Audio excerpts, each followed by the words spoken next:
Hi, a bit of a different kind of video today. Um, Oftentimes I feel like the mere home keyboard is an underappreciated instrument. It's got a lot of sounds on it, and they can be picked up for really, really cheap. And in this inaugural episode of Shoestring Studio, a new series I'm trying out where I just go through some of the gear buying choices that I make when I'm working on a very, very limited budget, I think I'd like to try and legitimize it a bit more. So to start off with, I've got it heading into an instance of Alm, a pretty cheap doll on your phone that kind of replicates the hardware setup, but since software is much cheaper on the App Store than anywhere else, it enables you to get things like pitch shifters and decent reverbs for much cheaper, although they don't really stand a chance against that Alesis unit I've got over there, which I didn't get for much money, but it bats way above its pay grade. But what the Alm instance is doing is first compressing it, which is just kind of standard studio best practice. I'm using a weird compressor on here, so I don't know the exact ratios I'm using. But then it's heading off into two discrete buses. For one for pan slightly left, one pan slightly right. You want that slight panning, not hard panning, because it kind of, well, you'll see. Then each of those instances head into a lo-fi wire recorder simulation plugin called Wires, and then to a tape loop simulation called Golfs. Now, what that allows me to do is have two loops, and this is the important part, at different lengths, still recording the same input. So something that sounds a little bit like... Sorry, it has a 50-minute auto shut-off. Something a little bit like this.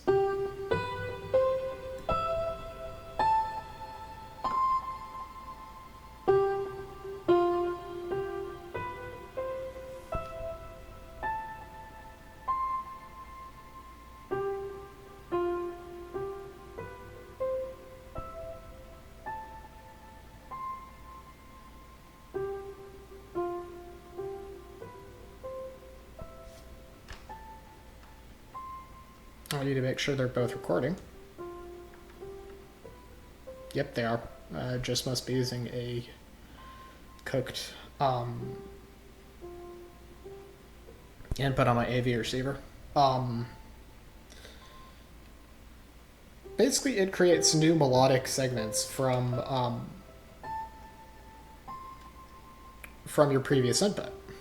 I've got those hooked up to the respective snap speeds, so it snaps to an octave of the previous one, like half, quarter, eighth, etc.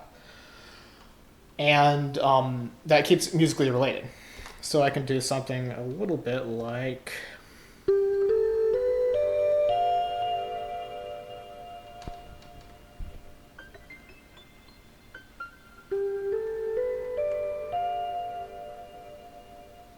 Let's bring the fidelity back a little bit.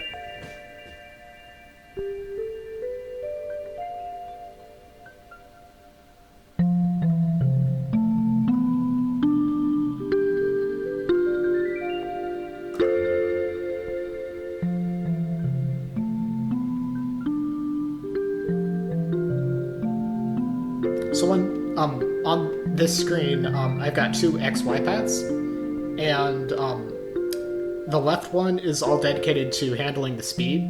Now, remember, I've only got two dimensions, X and Y, so speed, speed. And this one handles, I believe it is fidelity loss this way, and loop decay this way. The loop decay is the loop decay and speeds are something that isn't unique to Gauss, but that Gauss focuses on is specifically the speed scrubbing function. So you may have issues finding this in other apps, or God forbid, gear. I'm only aware of like one cheapo looper pedal that even allows you to modify speed, and I'm not sure how it does that. It might just be a straight bitrate reduction kind of thing, or I don't know. They probably don't have pulse stretch in that thing. But basically what this instrument allows me to do is play something nice on my Micro Freak.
And then play something else on this decaying looper.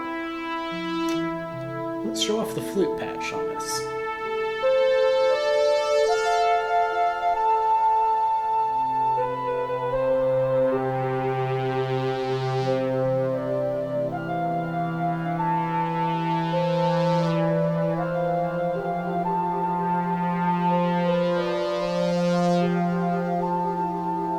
Already you can hear the way that the melodies kind of intermingle and create new melodies on top of what you already put in. But none of it sounds wrong the way a generative modular sequencer often does. Sorry, it was off screen, but I was pointing to my Origin Crime, which is a generative modular sequencer.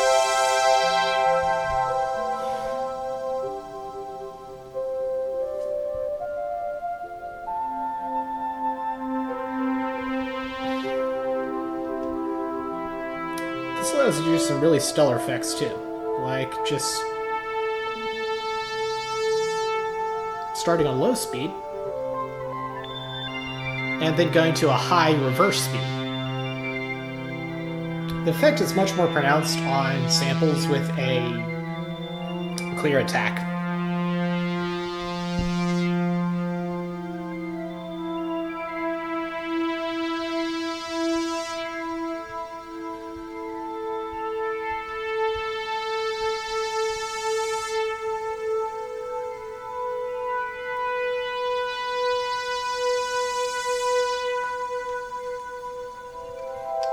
Yeah, I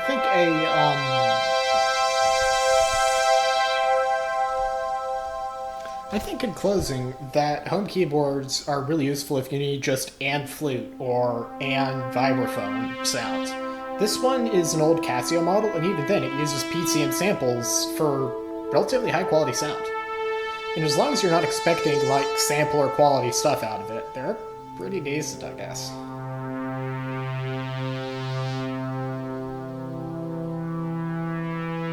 And sure, there are going to be some samples that don't sound very good, like the strings on the chorus on this one sounds pretty awful. I'll just give you a quick taste of that.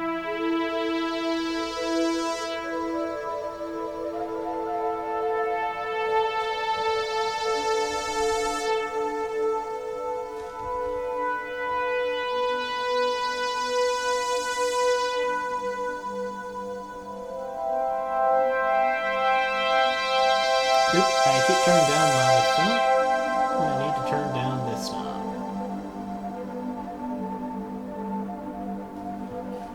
The lo-fi is really making it sound much better than it actually does.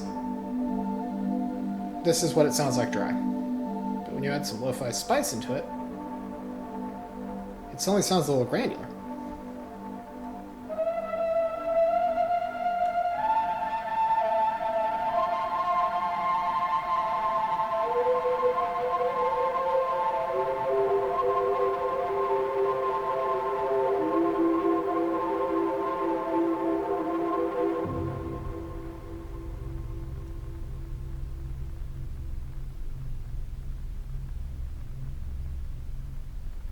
thing you have to be worried about is that there's a dead zone right in the center of this setup, um, due to there being a 0 speed selectable.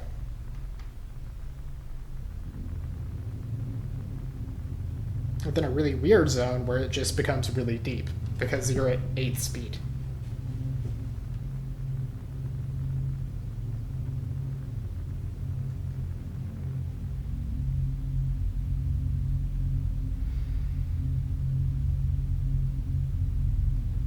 I believe I've showcased the bells on this earlier, much earlier in this channel's lifespan. But just for old time's sake, here we go.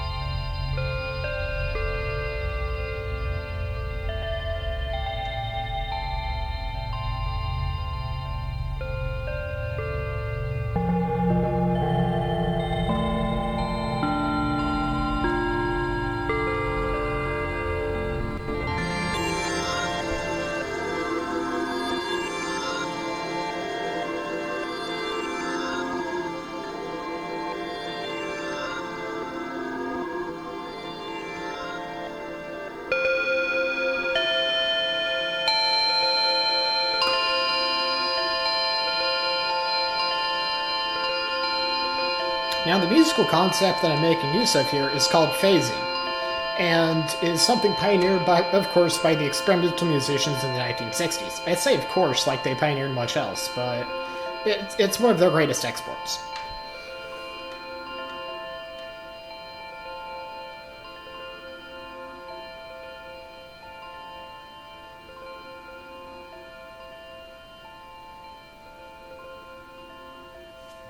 Oh, and as far as for the phone, the audio interface I'm using is an iRig 2.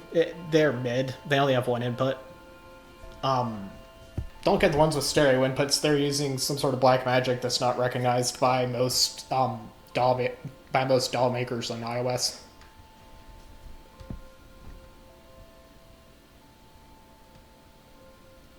But anyways, this is a setup that I really like playing around with, and while it's kind of short on actually making usable songs out of, it can carry a vibe very well. Like, I've gigged with this with a quasi-similar setup before, but I was using guitar in place of this, so that's actually not really valid.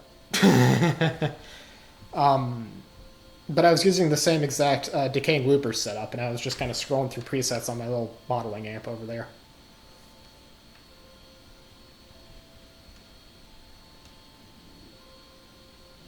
And now there's this really inane whistling sound that I'm not sure where it's coming from. So I think that's a good place as any to end this. Thanks for watching if you made it this far.